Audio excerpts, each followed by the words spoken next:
واجب الاحترام دوستو بزرگو، اللہ کریم جل شانہ و نوالہ کا احسان عظیم ہے کہ اس بات پروردگار نے ہم سب کو پھر آج کی اس درس قرآن کی نشست کا حصہ بننے کی توفیق عطا فرمائی۔ دعائے رب ذوالجلال کی بارگاہ میں کہ اللہ کریم حکم الحاکمین ہم سب کے حاضر کو بھی بارگاہ میں قبول فرمائے۔ عزیز دوستو، نیکی کی محافل و مجالس کا اس دور میں میسر آ جانا یہ اللہ کی بہت بڑی نعمت ہے، جبکہ ہر طرف شیطان نے اپنے دورے اور ڈیرے جمائے ہوئے ہیں۔ جگہ جگہ پر شیطان نے ناکہ لگا رکھا ہے برائیوں کا، بدیوں کا، جھوٹ کا، غیبت کا، بغض کا، کینے کا۔ اور ایسے دور میں انسان اپنے آپ کو بچا کر اللہ کی رحمت کی محفل میں لے آئے، یہ سب سے بڑا اس کے لیے اللہ کا کرم ہے۔ اور دعائے رب ذوالجلال کی بارگاہ میں کہ اللہ کریم جب تک یہ زندگی عطا فرمائے ہمیں انہی سجدوں میں اٹھنا بیٹھنا اللہ نصیب فرمائے۔ عزیز دوستو، شوال المکرم کا یہ مقدس مہینہ رواں دواں ہے اور آج غالباً شوال کی 15 تاریخ ہے، 16 تاریخ ہو گئی چاند کی، اور آج دن ہے ان شہداء کا جنہوں نے میرے نبی کا چہرہ دیکھ کر اپنی جانیں قربان کر دی۔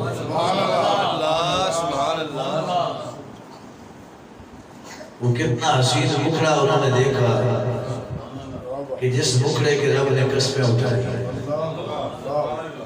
ابھی جاوید صاحب ناشر پڑھ رہے تھے کہ کاش میں دور پیغمبر میں اٹھایا جاتا، اگر ہم سمجھیں تو یہ بھی میرے نبی کا دور ہے۔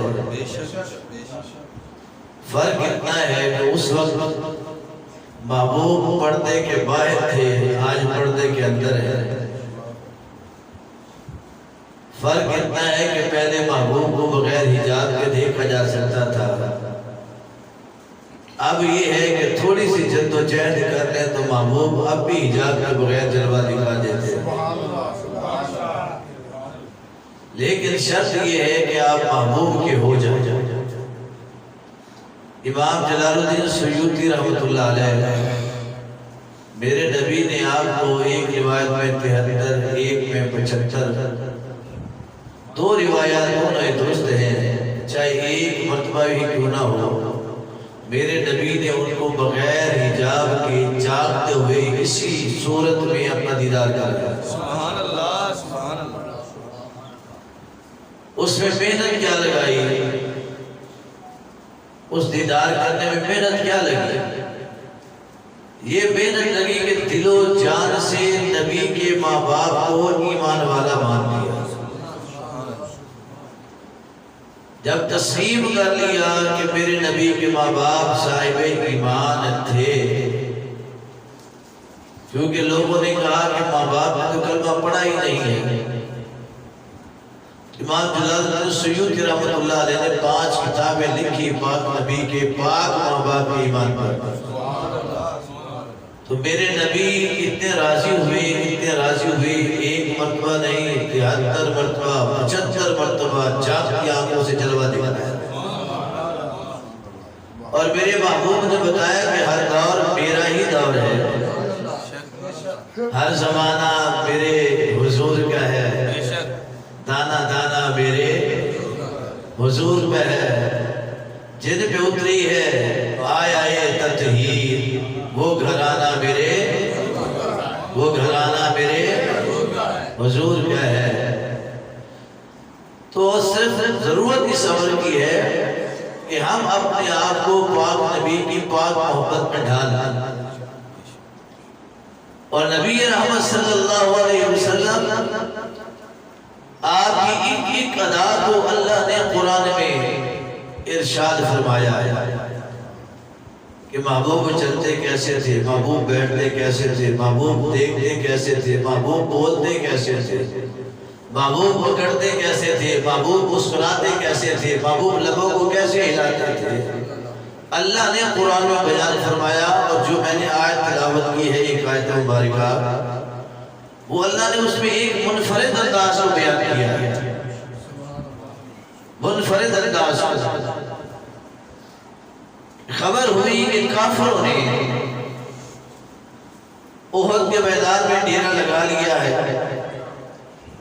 مکہ سے پہنچ چکے ہیں، اور بدر کے اپنے واصل جہنم ہونے والے سرداروں کا بدلہ لینے کے لیے تو جمعے کے دن میرے نبی نے اجلاس طلب فرمایا، اجلاس طلب فرمایا کہ بتاؤ کافر سر پہ آ گیا، اسے جنگ کیسے لڑی جائے، شہر مدینہ میں لڑی جائے یا مدینہ سے باہر لڑی جائے؟ تو بہت سے صحابہ کرام ان کا یہ ارادہ ہوا کہ مدینہ شہر کے اندر نہیں، مدینہ سے باہر جنگ ہو جائے، لڑی جائے۔ اور منافقین نے کہا، عبداللہ ابن سلام وہ منافقوں کا سردار تھا، اس نے کہا یہ مدینے میں رہ کر جنگ کرے۔ تو جنہوں نے کہا مدینے سے باہر جنگ کرے، ان کا ایک مقصد تھا، اگر ہم مدینہ شہر میں جنگ کرتے ہیں تو یہاں ضعیف لوگ بھی ہیں، بوڑھے بھی ہیں، بچے بھی ہیں، عورتیں بھی ہیں، کہیں وہ جنگ کے زد میں نہ آ جائے۔ تو رسول اللہ صلی اللہ علیہ وسلم نے ان کی اس بات کو پسند فرمایا اور احد کے میدان میں چلنے کا ارادہ فرمایا، ارادہ فرما دیا۔ تو منافقین جو ہے وہ ڈٹے ہوئے ہیں، اور نبی کے سامنے، فرمان کے سامنے، آقا کے حکم کے سامنے جو ڈٹ کے کھڑا ہوتا ہے، اس کے مقابلے میں کھڑا ہوتا ہے، وہ منافق ہوتا ہے۔ جو نبی کے فرمان کے سامنے گردن کو جھکا دیتا ہے، وہ مومن اور پکا مسلمان ہوتا ہے۔ منافق باتیں کر رہے ہیں، نہیں یہ ایسے نہیں تو ایسے کرتے۔ پاک نبی اپنے حجرے میں تشریف لے گئے، آپ نے جنگی لباس زیب تن فرمایا، آپ نے تلوار نیام میں ڈال لی، زرہ پہن لی، سر پہ خود یعنی لوہے کی ٹوپی، جنگی لباس آپ نے پہن لیا۔ کریم آقا صلی اللہ علیہ وسلم باہر تشریف لائے، تو قرآن نے کہا اِذْ غَدَوْتَ مِنْ أَهْلِكَ تُبَوِّئُ الْمُؤْمِنِينَ مَقَاعِدَ لِلْقِتَالِ وَاللَّهُ سَمِيعٌ عَلِيمٌ۔ محبوبہ یاد کرو علماء، سبحان اللہ، سبحان اللہ، کہ صبح آپ تیار ہو کے لباس جنگ پہن کر جب اپنے حجرہ سے نکلے، اور ایمان والے آپ کو دیکھ کر تکتے ہی رہ گئے۔ سبحان اللہ، سبحان اللہ، چہرے کا حسن ہی اتنا کمال ہے۔ سبحان اللہ۔ آپ نے مومنین کو جب اپنا جلوہ دکھایا تو نادم ہو گئے کہ ہم کبھی مشاورت میں چل رہے تھے، ہمیں کیا خبر کہ حد میں حکم ہو چکا اور نبی مہربان تیار ہو چکے۔ صحابہ رسول اللہ صلی اللہ علیہ وسلم ابھی ٹھہر جائیے، ہم تیاری کر کے آتے ہیں، آپ ابھی لباس مبارک نہ پہنیے۔ تو میرے آقا فرماتے ہیں نبی کو یہ لائق نہیں ہے، نبی کی شان نہیں ہے کہ ایک مرتبہ جنگ کا لباس پہنے پھر اسے اتار دیں، جب تک اس جنگ سے فارغ ہو کے نہ جائے۔ اللہ نے کہا کہ وہ انداز جو تھا میرے حبیب کا، وَإِذْ غَدَوْتَ، صبح کے وقت میں، وہ جو صبح کا وقت تھا اور محبوب لباس سے جنگ پہن کے اپنے حجرے سے نکلے تھے، بڑا سہانا وقت تھا۔ اعلیٰ حضرت فرماتے ہیں جس سہانی گھڑی چمچا طیبہ کا چمچا۔ آپ فرماتے ہیں کہ جب محبوب اپنے حجرہ سے باہر جاتے ہیں گھڑیاں سہانی ہو جاتی ہیں۔ جس سہانی گھڑی چمچا طیبہ کا چاند، اس دل افروز ساعت پہ لاکھوں سلام۔ فرماتے ہیں جن گھڑیوں میں محبوب گھر سے باہر آتے ہیں تو گھڑیاں سہانی ہو جاتی ہیں، رونق و رحمت والی ہو جاتی ہیں۔ اور صحابہ کرام علیہ الرضوان قربان جائے ان کی شان۔ احد کے میدان میں جس جانفشاری اور جانثاری کا مظاہرہ کیا وہ تاریخ انسانیت میں کہیں نہیں ملتی ہے۔ آج ہمیں اپنی اپنی پڑی ہے نا ہر بندے کو، ہر بندہ کہتا ہے میں اپنی کر لوں، میں اپنی کر لوں، میں اپنی کر لوں، لیکن احد کے میدان میں جو مسلمانوں نے مثالیں پیش کی، عائشہ صدیقہ طیبہ طاہرہ سلام اللہ علیہا رضی اللہ تعالیٰ عنہا تمام مومنین کی ماں ہے۔ جو ایمان والے ہیں ہم عائشہ کو اپنی ماں کہتے ہیں، کیونکہ میرے نبی نے فرمایا کہ میری ازواج ایمان والوں کی مائیں ہیں، امہات المومنین ہیں۔ اور جنگ احد میں 3 خواتین پانی پر معمول تھی، ایک ام عائشہ صدیقہ رضی اللہ عنہا ام المومنین ہونے کے باوجود اعزاز یہ ہے کہ تاجدار صداقت کی لخت جگر ہیں اور رحمت عالم کی زوجہ مکرم ہے، اس کے باوجود اور آپ سے بڑی کوئی خاتون اول ہو سکتی ہے؟ بولے آپ سے بڑی کوئی عہدے اور رتبے والی خاتون ہو سکتی ہے؟ اس جنگ میں آپ خود جاتی اپنی پشت پر پانی کے مشکیزیں بھر بھر کے لایا کرتے اور زخمیوں کو پلاتی تھی۔ آپ کے ساتھ معاون عورتیں ہیں، ایک حضرت ام سلیم ہے، حضرت انس بن مالک کی اماں، ایک حضرت ام سلیت ہے، حضرت ابو سعید خدری کی والدہ۔ ان 3 خواتین کی ذمہ داری تھی شہداء اپنا مجاہدین احد کے لیے پانی بھر کے لانا، اور حضرت فاطمہ الزہرا سلام اللہ علیہا ان کی ڈیوٹی تھی اپنی بابا کی خدمت میں۔ قربان جاؤں اس بیٹی پر جس نے جنگ کی حالت میں بھی اپنے باپ کی خدمت کی ہے۔ میرے محبوب زخمی ہوتے ہیں، اما حضرت فاطمہ الزہرا سلام اللہ علیہا اپنے آنچل سے، اپنے دوپٹے سے، اپنی چادر سے مہربان نبی اپنے مہربان آقا صلی اللہ علیہ وسلم کی چہرہ مبارک کو خون سے صاف کرتی ہیں۔ مولا کائنات اپنی ڈھال کے اندر پانی بھر کے لاتے ہیں چہرہ دھونے کے لیے، حضرت فاطمہ الزہرا اس کے لیے پٹی کا مرہم کا اہتمام فرماتی ہے۔ جنگ احد کے اندر یہ جذبات دیکھنے میں آئے، اور ابن عائشہ صدیقہ فرماتی ہیں جو ایک جذبہ بتانے لگا تھا، فرماتے ہیں ایک طرف سے آواز آتی ہے کہ پانی پلا دو، پانی پلا دو، میں پیاسا ہوں، زخمی ہوں۔ ام عائشہ صدیقہ فرماتی ہیں پانی کا ایک پیالہ لے کر میں جاتی ہوں زخمی کے پاس، قریب تھا کہ میں پانی اس کو پلا دیتی، ساتھ قریب سے ایک اور آواز آتی ہے، ایک اور زخمی پکارتا ہے، تو وہ پہلے والا زخمی کہتے ہیں اماں میں زیادہ ضرورت مند نہیں ہوں، میرا بھائی مجھ سے زیادہ پیاسا ہے، آپ اس کو پانی پلا دیں۔ آپ دوسرے زخمی کے پاس جاتی ہیں، وہ پانی پینے لگتا ہے، قریب تھا کہ پیالہ اس کے لبوں سے لگتا، تیسری طرف سے آواز آتی ہے مجھے پانی پلا دو، وہ دوسرا شخص کہتے ہیں اللہ میں ضرورت مند نہیں، مجھ سے زیادہ ضرورت والا وہ میرا تیسرا بھائی ہے، وہ آپ تشریف لے کے جاتے ہیں۔ ایسے کرتے کرتے 6 زخمیوں کے پاس جب چھٹے کے پاس جاتی ہے پانی پلانے لگتی ہے، وہ چھٹا کہتا ہے کہ جو پہلے چھوڑ کے آئی تھی وہ زیادہ زخموں میں ہے، وہ زیادہ تکلیف میں، آپ اس کو پانی پلا دے۔ ابا عائشہ صدیقہ فرماتے ہیں پانی نہیں پیتا کہ میرا وہ بھائی پانی پی لے۔ آپ فرماتے ہیں پانی کا پیالہ لے کر جب پہلے کے پاس پہنچتی ہوں وہ جام شہادت نوش کر چکا ہوتا ہے، پھر دوسرے کے پاس جاتی ہوں وہ بھی شہید ہو چکا ہوتا ہے، تیسرے کے پاس جاتی ہوں وہ بھی شہید ہو چکا ہوتا ہے، 6 کے 6 شہید ہو جاتے ہیں۔ تو میں یہ معاملہ اپنے محبوب نبی کی بارگاہ میں عرض کرتی ہوں یا رسول اللہ صلی اللہ علیہ وسلم یہ دیکھیں یہ کیا معاملہ ہے۔ آپ فرماتے ہیں عائشہ دیکھ تو صحیح، اللہ 2 طرح سے ان پر راضی ہے، ایک تو اللہ کے نام پر شہادت کا مرتبہ پا چکے ہیں، اور دوسرا ایک دوسرے کے احسان کے جذبے پر جنت کی نعمتیں حاصل کر رہے ہیں۔ سبحان اللہ، سبحان اللہ۔ یعنی جو ایک دوسرے کا احساس کیا انہوں نے، ایک دوسرے کے دکھ کو، درد کو، تکلیف کو سمجھا اور بانٹا، اللہ نے اس کو اتنا پسند کیا کہ اللہ نے جنت کی نعمتیں انہیں عطا فرمائی۔ اس سے بڑا ان کے لیے انعام اور احساس کیا ہو سکتا ہے؟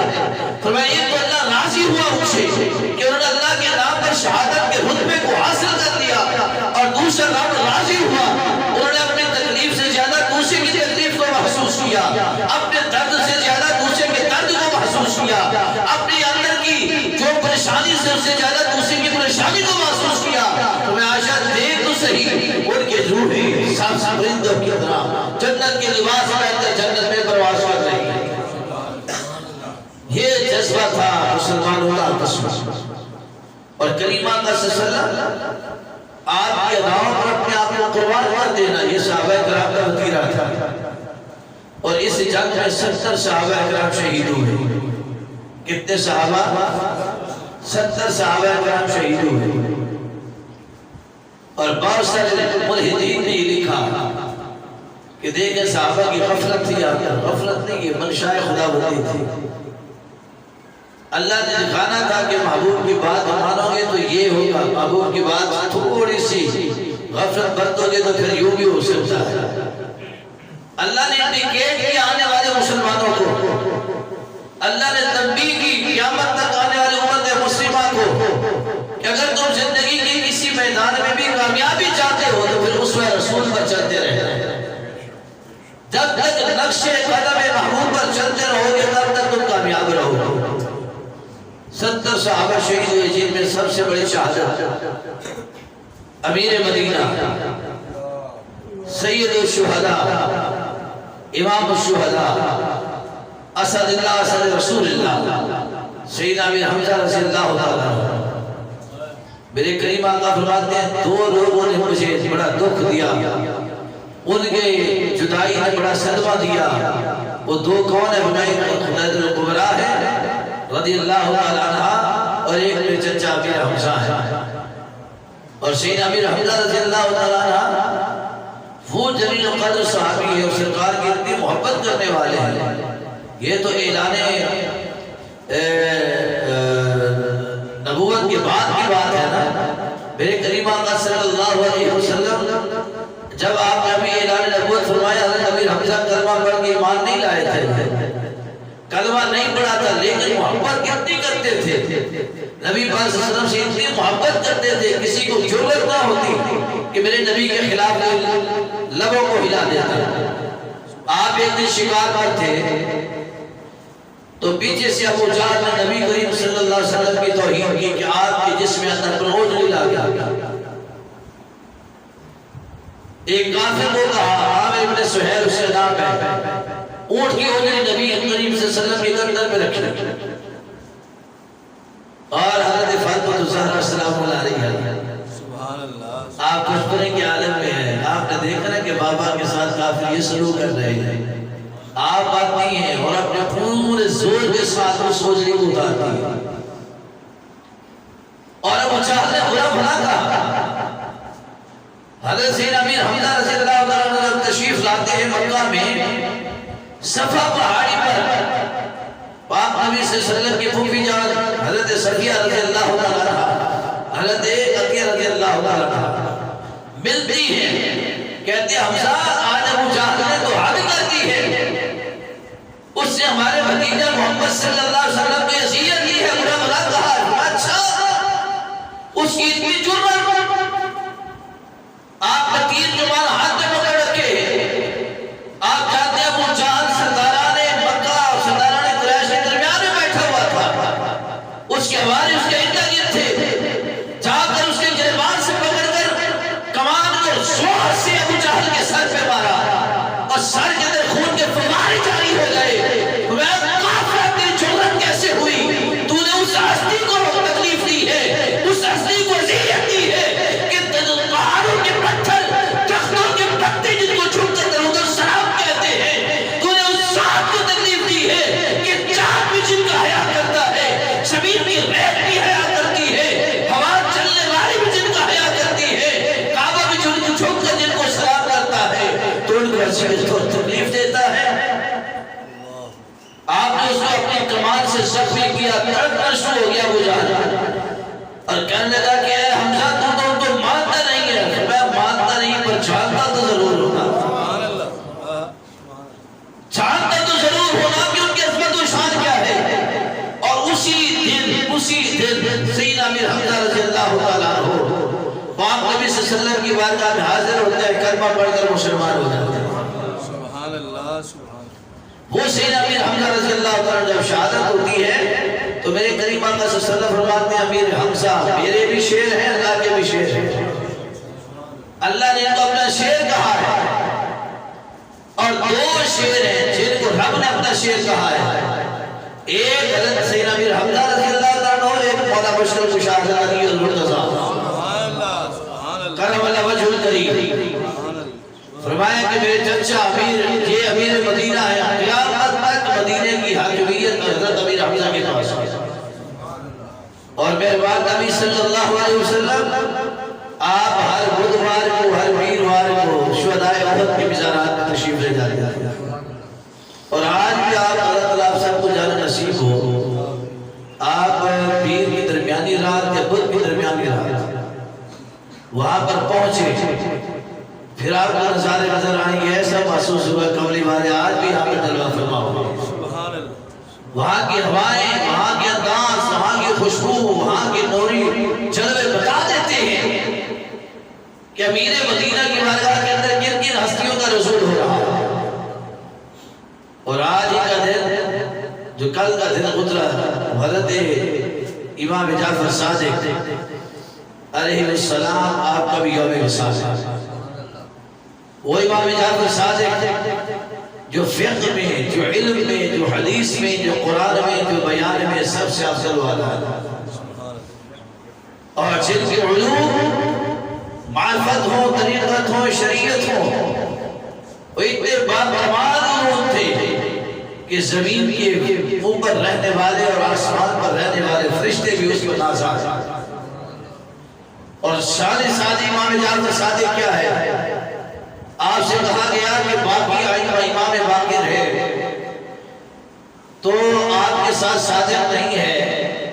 آپ کے ساتھ صادق کیوں ہے؟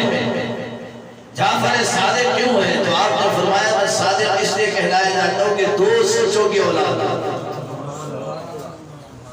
دو سچوں کی. فرمایا کہ میرا دادا بھی سچا علی المرتضیٰ، میرا نانا صدیق اکبر بھی سچا ہے. جس کا نانا علی ہو، جس کا دادا علی ہو اور نانا صدیق اکبر ہو، فرمایا اس کو جعفر صادق ہی کہا کرتے ہیں. وہ امام جعفر صادق سلام اللہ علیہ کہ ان کی عظمت و شان یہ ہے کہ مدینہ طیبہ کے اندر، مدینہ طیبہ میں ایک مرتبہ قحط پڑ گیا. آپ کے دور پر قحط پڑ گیا، لوگ پریشان ہوئے، پریشان ہو کر آتے ہیں امام جعفر صادق علیہ السلام کے پاس کہ حضور قحط پڑ گیا ہے. کوئی بات نہیں ہے. آپ تشریف لے گئے باہر میدان میں مسجد غمامہ والی جگہ پر جہاں پر رسول اللہ صلی اللہ علیہ وسلم نے دعا فرمائی تھی. آپ اس مقام پر تشریف لے گئے اور آپ نے چہرہ آسمان کی طرف کیا، ہاتھوں کو بلند کیا، کہا یا اللہ یہ وہی جگہ ہے جہاں تیرے محبوب نے مانگا تھا اور میں تیرے محبوب کا خون ہوں. آج پھر اہل مدینہ پیاسے ہیں، پانی کے لیے تڑپ اور ترس رہے ہیں. مہربانی فرما، ابھی کلمات آپ کی زبان پر تھے، اللہ نے بارش کو نازل فرما دیا. وہ امام جعفر صادق علیہ السلام جن کا مزار مقدس جنت البقیع پاک کے اندر موجود ہے. جنت البقیع میں جن کا مزار پاک موجود ہے امام جعفر صادق رضی اللہ تعالیٰ عنہ. تو ہم گزشتہ دنوں میں گزشتہ درس قرآن پر سرکار کی پیاری سنتوں کی بات ہم نے چلائی. کھانے کی بات ہم کر رہے تھے. کھانا پسند ہے کہ نہیں؟ لگتا ہے کہ بندے نہیں پسند ہے. ہاں جی سبحان اللہ. اللہ کسی کا کھانا بند نہ کرے. سرکار دو عالم صلی اللہ علیہ وسلم کی ادائیں کھانا کھانے کے حوالے سے اس میں سنت مبارکہ یہ ہے کہ اگر سرکار دو عالم صلی اللہ علیہ وسلم کو کوئی کھانا پسند نہیں آتا تھا تو آپ اس میں عیب نہیں نکالتے تھے، نقص نہیں نکالتے تھے، بلکہ سرکار دو خاموشی سے دوسرا کھانا کھا لے تو اس کو چھوڑ دو. آپ نے اللہ کی کسی نعمت میں کبھی بھی نقص اور عیب نہیں نکالے. یہ وصف مصطفیٰ میں سب سے بڑا وصف ہے۔ سرکار نے کسی کو رنگ کی وجہ سے کالا نہیں کہا ہے، کسی کو غربت کی وجہ سے کمتر نہیں کہا ہے، کسی کے بازو نہ ہونے کی وجہ سے اس کو اپاہج نہیں کہا ہے، کسی کے پاؤں نہ ہونے کی وجہ سے معذور نہیں کہا ہے، کسی کو زمین پر بیٹھ کر کھانے کی وجہ سے نبی پاک صلی اللہ علیہ وسلم نے اس کو گھٹیا نہیں کہا ہے۔ پوری حدیث سرکار نے نہ انسان میں عیب نکالے نہ رب الرحمن کی نعمتوں میں عیب نکالے ہیں، کیونکہ میرے قریب کا فرمان ہے تو اللہ کی نعمت میں چاہے وہ انسان ہو، چاہے وہ نعمت کھانے پینے کے اعتبار سے ہو، کسی نعمت میں عیب یا نقص نکالتا ہے وہ اللہ ہی کی ذات میں نقص نکالتا ہے۔ میں وہ قادر مطلق ہے، اس نے جو کچھ بھی پیدا کیا سب سونا پیدا کیا۔ میرے نبی نے اس لیے تو کالے رنگ کے بلال کو سینے سے لگایا ہے۔ ایک مجنونہ عورت زمین پر بیٹھ کر اس نے نبی پاک صلی اللہ علیہ وسلم کو کھانے کی دعوت دی ہے۔ میرے پاک نبی صلی اللہ علیہ وسلم سے ساتھ بیٹھ کر کھانا تناول فرما کے بتایا ہے کہ زمین پر بیٹھا انسان کمتر نہیں ہوتا، ہو سکتا ہے اس کی وجہ سے جو چلنے والا ہے اڑنے والا ہے اللہ اس کو عزت عطا فرما رہا ہے۔ تو میں کسی غریب کو اس کی غربت کی وجہ سے برا نہ چاہتا، ہو سکتا ہے اللہ نے تجھے جو مرتبہ مقام دیا اسی غریب کی وجہ سے کیا۔ کھانے کے حوالے سے سرکار نے کبھی کھانے میں عیب نہیں نکالا، کسی کھانے میں نقص۔ آج ہمارے گھروں میں چیز پسند نہ آئے تو ہم جناب اس وقت کیا برپا کر دیتے ہیں، یہ چیز کیوں بنائی ہے، یہ کیوں نہیں بنائی ہے، یہ ایسے کیوں بنائی ہے، ویسے کیوں بنائی ہے۔ ہم فرماتے ہیں کھانا آ جائے اس میں کبھی بیشی ہو تو کھانا نہیں تو نہ کھاؤ، کوئی اور چیز کھا لو، مگر اس میں عیب نہیں دکھانا۔ لیکن اس سے خاتون کھانا یہ نہ سمجھیں کہ ہم نے اچھے کھانے بنا کے نہیں دیتے ہیں، وہ بھی کوشش کریں دسترخوان پر اچھے کھانے ہیں۔ سبزی بنی اور سرکار کا صاحب باتیں جس دسترخوان پر سبزی جس کو ہم سلاد کہتے ہیں، سلاد کھیرا بند گوبھی ہو گئی، گاجر ہو گئی، ٹماٹر ہو گئے، یہ کہتے ہیں دوسری سلاد کا جو سوال ہے آخر جس دسترخوان پر کچی سبزی ہو یا کھجور ہو، فرمان سرکار کا فرمان ہے وہ دسترخوان والے کبھی کسی کے محتاج نہیں ہوتے، اس دسترخوان سے کبھی اللہ کی نعمتیں کم نہیں ہوتی۔ اور آقا کریم علیہ السلام فرماتے ہیں کہ جب دسترخوان پر کھانا کھا رہے ہو، یعنی ایک دسترخوان لگا ہوا ہے، چند افراد کھانا تناول کر رہے ہیں، تو وہ اگر ایک پلات میں 4 افراد مل کے کھا رہے ہیں، چاروں کو چاہیے کہ اکٹھے ہی اس کو ختم کریں، مکمل کریں۔ ہمارے یہاں ہوتا ہے ایک بندہ ایک نوالا رہتا ہے پھر پیچھے ہٹ کے بیٹھ جاتا ہے اور وہ خاموشی بیٹھ جاتے ہیں۔ سرکار نے اس کو سخت طریقے سے منع فرمایا، فرمایا نہیں کھانے کا دل نہیں کہ ایک ایک دانہ اٹھا کے بے شک کھاتے رہو، مگر جو ساتھ کھا رہے ہو ان کا ساتھ دیتے رہو۔ تم اگر کچھ نوالے لے کے بیٹھ گئے ہو اور دوسروں کا ساتھ چھوڑ دیا تو اپنے اندر شرمندگی محسوس کرے گا کہ جیسے ہم زیادہ کھا رہے ہیں اور یہ تھوڑا کھا کے سیر ہو گیا ہے، یہ ہمیں پیٹوں سمجھے گا۔ نہیں اکٹھے شروع کیا تو اکٹھے ہی کھانا ختم کرو، اور اس وقت تک مجلس کے لوگ نہ اٹھیں جب تک دسترخوان کے سامنے سے لپیٹ نہ دیا جائے۔ لپیٹ دے جاؤ، کیا ہوتا ہے ایک بندہ کھانا کھاتا ہے، کھانا کھا کے دسترخوان لگے ہوتے اٹھ جاتا ہے اور نکلنے کی کوشش کرتا ہے، وہ کھانے کے اوپر سے گزر کرتا ہے۔ اللہ کے محبوب نے اس کو سختی سے منع فرمایا، اور سرکار دو عالم صلی اللہ علیہ وسلم کی اور سنت مبارکہ ہے۔ حضرت انس بن مالک رضی اللہ تعالیٰ عنہ اور حضرت ابو ہریرہ رضی اللہ تعالیٰ عنہ مجمعین، اس سے روایت حدیث ہے سرکار شوربے والا ساتھ پسند فرماتے ہیں، اور اس انداز میں کہ روٹی کے ٹکڑے کرتے ہیں، اور سرکار نے روٹی کو چھری سے کاٹنے سے منع کیا ہے۔ پکی ہوئی روٹی، پکا ہوا گوشت، میرے قریب نے چھری سے اس کو کاٹنے سے منع کیا ہے، یہ یاد رکھیں۔ ہم عموماً نان یا روٹی کی تقسیم کرتے ہیں نا، 4 حصوں میں تقسیم، اس پہ چھری لگا دیتے ہیں، میرے قریب نے منع فرمایا میں نہیں، اللہ کے رزق کے اوپر پکے ہوئے رزق کے اوپر چھری نہیں لگائے، اور پکا ہوا گوشت ہے بڑے پیسز میں اس کو چھری سے مارنا تو اس کو ہاتھوں سے یوں ہاتھوں سے کاٹو، ہاتھوں کو برکت ملتی ہے، کھانے کو کھانے سے برکت ملتی ہے ہاتھوں، اور سرکار دو عالم وسلم نے ہاتھوں سے کھانے کو پسند فرمایا، کیونکہ جب بندہ یہ مومن یوں ہاتھ سے کھاتا ہے نا، یہ اس طریقے سے یوں ہاتھ سے کھاتا ہے تین انگلیوں کے ساتھ، آقا فرماتے ہیں انگلیوں کے اندر سے اللہ نے خاص قسم کی ایک نوری شعاع رکھی ہے، وہ شعاع کھانے کے ذریعے پیٹ میں داخل ہوتی ہے تو پیٹ کی تکلیفیں ختم ہو جاتی ہیں۔ اور آقا کریم علیہ السلام شوربے والا سلام کیسے کھاتے تھے؟ روٹی کے ٹکڑے فرماتے اور شوربے کے اندر ڈبو دیتے۔ پٹھانوں کے علاقے میں یہ ریت آج بھی موجود ہے، اس کو صحبت کہتے ہیں، ایک پرات کے اندر روٹی کے ٹکڑے ڈالتے ہیں، اس میں شوربے والا سلام ڈال دیتے ہیں، پھر سارے مل کے کھاتے ہیں، اور آقا صلی اللہ علیہ وسلم اس میں ڈبو دیتے ہیں۔ سرکار کا فرمان ہے کہ کھانے کا طریقہ اس کو کنارے سے کھانا، کنارے سے، بیچ میں سے نہیں کھانا۔ بوٹی اگر اس میں ہے تو بوٹی کے ٹکڑے کر دیں، پوری اس برتن کے اندر پھیلا جائے تاکہ یکساں طور پہ سب کو میسر ہو۔ بوٹی کھانے کے لیے جو بندہ اس برتن کے درمیان میں ہاتھ نہ مارے، کناروں سے فرمایا کہ کھانا شروع کرو، چونکہ برکت ہوتی ہے اس کے سینٹر میں۔ فرمایا جب کناروں سے کھاتے کھاتے تو سینٹر میں جاؤ گے تو اللہ کی رحمت بھی نصیب ہو جائے گی، اللہ کی برکت بھی نصیب ہو جائے گی۔ یہ کھانا کھانے کا انداز ہے۔ اور آقا کریم علیہ السلام فرماتے ہیں اگر تم اپنے کسی ملازم کو بھیجتے ہو کھانا لینے کے لیے، ملازم کھانا لے کے آ گیا اور تم نے اس کو اپنے دسترخوان پر نہیں بٹھایا تو اسی کھانے میں سے دو چار نوالے سرکار فرماتے ہیں اپنے اس غلام کو دے دو، اس کو دے دو تاکہ اس کے دل میں آئے کہ میرا مالک مجھ سے کراہت نہیں کرتا بلکہ وہ بھی مجھ سے محبت کرتا ہے۔ اور سرکار فرماتے ہیں اس کا فائدہ کیا ہوگا؟ اس کا سب سے بڑا فائدہ یہ ہوگا کہ اللہ تعالیٰ اس کے دو چار نوالوں کے بدلے سے تمہارے سارے کھانے کو حلال فرما دے گا۔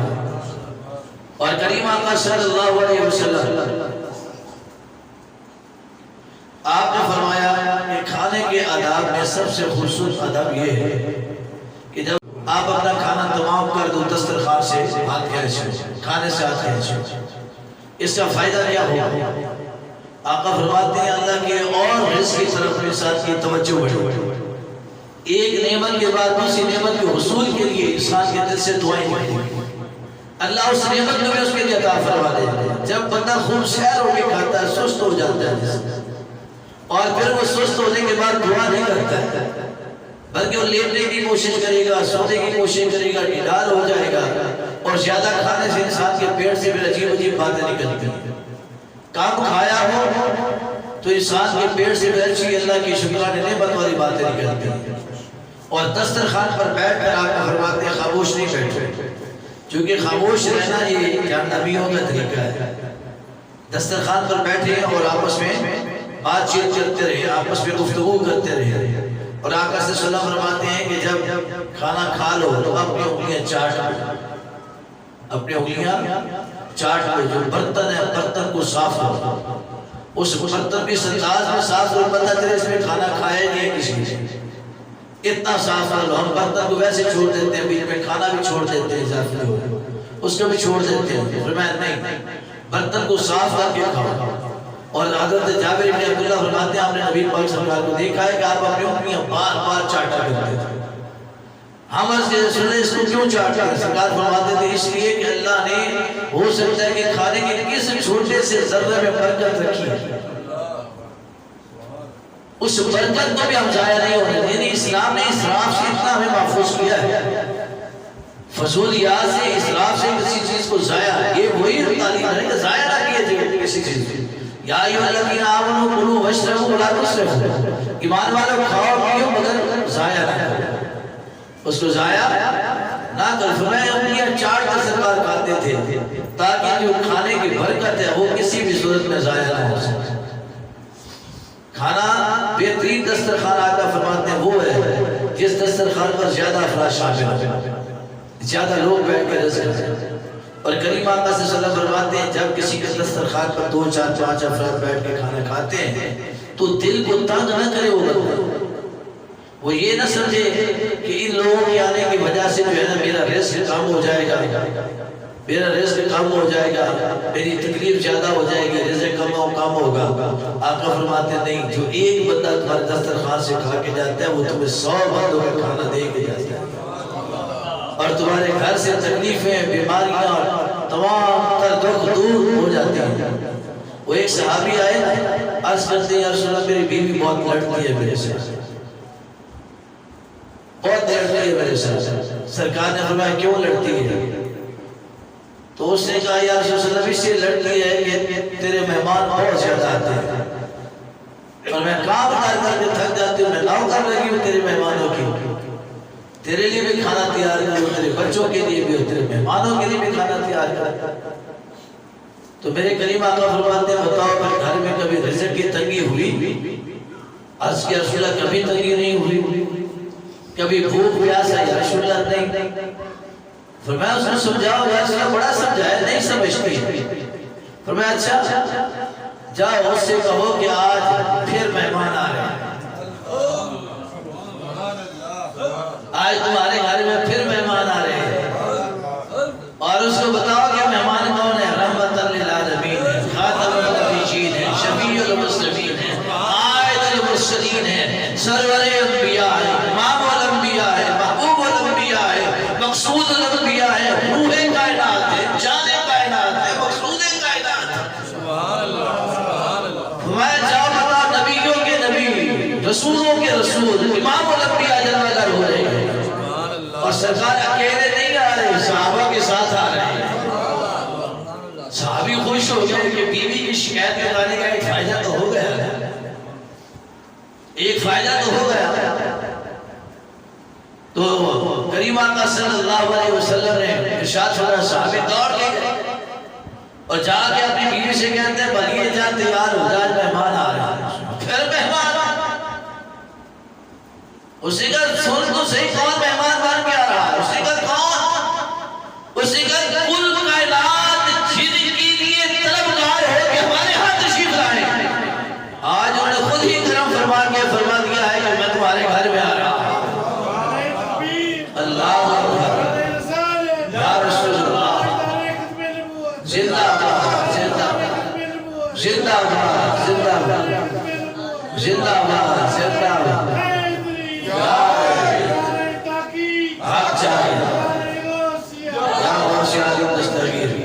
فرمایا آج امام الانبیاء ہمارے گھر میں تشریف لا رہے ہیں۔ وہ عرض خوش ہو گئی، اسے اہتمام کیا، 2 4 5 افراد کا اہتمام کیا۔ اس نے کہا سرکار آئیں گے، سرکار میرا 2 3 آپ کے خلفاء تشریف لائیں گے۔ جب قبلی والے تشریف لائے مسجد نبی شریف سے نکلے، جتنے اصحاب صفا یونیورسٹی کے طالب علم تھے، حضرت ابو ہریرہ جس یونیورسٹی کے مانیٹر تھے، سارے کے سارے ساتھ 70 صحابہ بیٹھے ہوئے تھے، 70 کے 70 ان کے ساتھ۔ جب مسجد نبی سے باہر آئے دکانداروں نے دیکھا، دائیں بائیں یا رسول اللہ کدھر تشریف لے کے جا، فرمایا تم بھی آ جاؤ، دعوت کرنے جا رہے ہیں۔ مدینہ طیبہ کے بزرگوں نے دیکھا، بوڑھوں نے دیکھا، جوانوں نے دیکھا، سرکار کدھر جا رہے ہیں؟ دعوت میں جا رہے ہیں۔ سارے کے ساتھ اکٹھے ہو گئے، تیار ہو گئے۔ آقا صلی اللہ علیہ وسلم جب اس امتی کے دروازے کے قریب گئے، غلام نے دیکھا پر یہ لوگ قبلی والے کلے نہیں آ رہے، برات ساری آ رہی ہیں۔ تو اسے کہا کہ پھر لانے والا جانے یا کھلانے والا جانے، میں پکانے والی میں کچھ نہیں جاتی، جو لے کے آ رہے ہیں وہی سب کو کھلا کے جائے گا۔ میرے کریم آقا صلی اللہ علیہ وسلم اندر تشریف لے گئے، آپ 10 صحابہ کو بلاتے رہے، لنگر کھلاتے رہے، کھلاتے رہے، سارے کھائے کے چلے گئے۔ میرے آقا صلی اللہ علیہ وسلم نے آخر میں خود لنگر تناول فرمایا، اور بچوں کو بٹھا دیا، میزبان کو بٹھا دیا، ان کو بھی کھلایا، خود بھی سرکار نے کھایا۔ کھانے کے بعد سرکار نے فرمایا اس صحابی سے اور صحابیہ سے، میں کہا جب میں نکلوں نا تمہارے گھر سے تو دروازے پر کھڑے ہو کر پیچھے دیکھتے رہنا مجھے، مہمان کو دروازے تک بلکہ 10 قدم تک رخصت کرنا یہ سرکار کی سنت ہے۔ ہمارے ہاں تو یہ ہوتا ہے کہ ہم مہمان کو رخصت کرنے کا مہمان کہتا ہے تو سیس رات سے جا کے پھر نہ آ جائے، لیکن پہلے وہ مہمان ہوتے تھے نا، اب تو مہمان بھی بدلہ لینے کے لیے آتے ہیں۔ مہمان ہونا چاہیے بندہ۔ تو آپ نے فرمایا کہ دروازے پر کھڑے ہو کر دیکھ رہے ہیں، صحابیہ دروازے پر کھڑی ہوگی، صحابی ساتھ ساتھ، اور وہ کیا دیکھتی ہیں کہ آقا چل رہے ہیں، پیچھے سے بڑی بڑی جنات، بڑی بڑی بلائیں، بڑی بڑی آفتیں اس کے گھر سے دھوئے کی طرح نکل رہی ہے، نکل کے پائے جا رہی ہے، بڑی بڑی بڑائی نکل کے جا رہی ہے، بڑی تکلیفیں نکل کے جا رہی ہے۔ عورت تڑپ اٹھی، عرض کرتی ہے رسول اللہ آپ تو رحمت للعالمین ہیں، آپ جلوہ گر ہوئے تو یہ بڑائی کیسے نکل رہی ہے، جنات کیسے نکل رہے ہیں، یہ طوفان کیسے نکل رہے ہیں؟ کملی والے فرماتے ہیں یہی تو سمجھانے آیا تھا، جب مہمان گھر میں آتا ہے، جب کھانا کھا کے باہر جاتا ہے، تیرے گھر کی بلائیں بھی دور ہو جاتی ہیں، تکلیفیں بھی دور ہو جاتی ہیں۔ فرمایا کہ میں آیا تھا کہ مجھے نظر ملے تو دیکھے تو صحیح، مہمان جب آتا ہے تو کیسے اللہ کی رحمت بن کے آتا ہے۔ تو سرکار فرماتے ہیں وہ دسترخوان کبھی خالی نہیں ہوتا جس دسترخوان پر مہمان کھانا کھاتے ہیں۔ اللہ کے بندے جہاں پر تناول کرتے ہیں وہ دسترخوان کبھی خالی نہیں ہوتا۔ یہ کھانے کے آداب میں، کھلانے کے آداب میں یہ چیز شامل ہے۔ اور خوش بخت ہوتے ہیں وہ لوگ جن کے ہاں دسترخوان مہمانوں کے لیے کھلے رہتے ہیں، وسیع رہتے ہیں۔ دعائے رب ذوالجلال حاکم الحاکمین اپنے محبوب صلی اللہ علیہ وسلم کے وسیلہ ہم سب کی سازی کو قبول فرمائے اور ہمیں آقا کریم علیہ السلام کی سنت ہائے مبارکہ کو سمجھنے کی توفیق نصیب فرمائے۔ آمین ثم آمین۔ ہمارے درس قرآن کی ایک ممبر خاتون ممبر ہے جو ہمارے یہاں نیشنل بینک میں افطار میں 18 سکیم میں آفیسر ہے، تو ہمارے درس قرآن کے ممبر بھی ہیں، وہ ڈیوٹی بھی کرتی رہی، سالانہ پروگرام پر بھی اتوار میں بھی تشریف لاتی ہیں۔ اکاڑے سے ان کا تعلق ان کی والدہ 3 روز پہلے انتقال کر گیا۔ انا للہ و انا الیہ راجعون۔ دعا رب ذوالجلال کی بارگاہ میں اللہ کریم ان کی والدہ کو جنت میں اعلیٰ مقام نصیب فرمائے۔